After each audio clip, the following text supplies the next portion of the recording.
Good morning, I'm Jaden. And I'm Abigail. It is Friday, December 7th.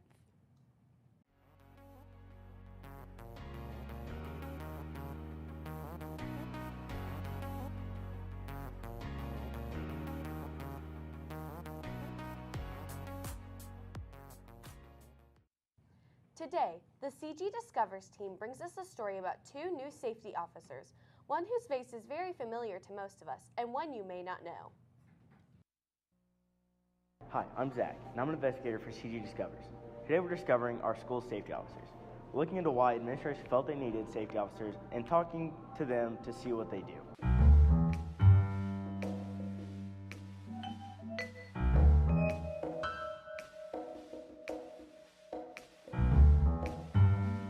During the school day, pretty much my job is to, I guess, for your safety and the faculty's safety, everybody's safety. So, I not only check doors, but, I just make sure everybody's safe, with people who come in and, things of that nature. Mr. Short said the school board and superintendent thought that the school safety officer was a good idea to keep students safe during the day and even at night, and to monitor what is happening inside the school at all times. Big John does a couple of things. Obviously, a man of his stature would be intimidating to someone that shouldn't be here. But Big John is also someone here that is a friendly face for people. Students, I think, have really taken to him and his personality, which is twice as big as he is. Many people don't know that CGHS also has a nighttime safety officer, a counterpart to Big John. My name is Sean Cutrell, and I am the safety officer from 3 to 11. Primarily, I walk the building, I walk the perimeter, but the main objective is to keep people safe and to keep people in their designated areas and make sure the building and people are where they need to be and that are safe. CG Discovers is a student-led investigative crew. So we want to hear from you, the students, on what you want us to discover next. Please scan this QR code and let us know what your thoughts are on what you want us to discover. We will see you back in 2019. Thanks, guys. Last night was the first performance of the choir Christmas show. Students began preparing for the show on July 16th, spending months perfecting choreography, vocals, and of course, the show choir look. Abigail Johnson has a story about what it takes to put the classic show choir together. This week, each of CG's choirs will be performing at one of their biggest shows of the year, Noel 2018. While choir students are getting ready for their performances, you may have noticed something that sets them apart from other students: their hair. Hair is very important for us because we have to make sure we all look the same on stage and we look unison and we match the show that we're doing. My favorite to wear is definitely the holiday hair that we're doing this week. Though some styles are easier than others, each hairstyle has a lengthy process that sometimes requires students to get it done during their study halls. So for the holiday show, we do a lot of teasing. We start with the front and do a big poof like you are seeing me create right now. And then we are going to pull all of this hair up into a French twist and kind of keep it all intact on the back of her head.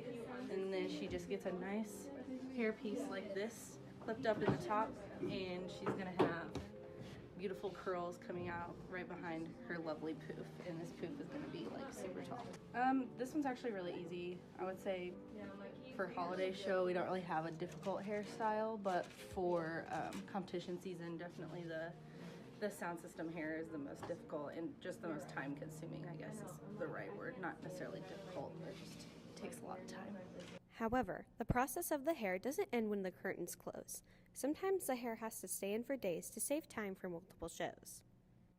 So there are 150 girls between the JV and the varsity choirs that have to get their hair done every day. So if we took it out and washed it every single time, then the 7 to 10 moms would have to do 150 girls every single day, and that's nearly impossible. And usually, as long as you use a lot of conditioner and you can brush it out before you get in the shower or even while you're in the shower, it's not that hard to manage.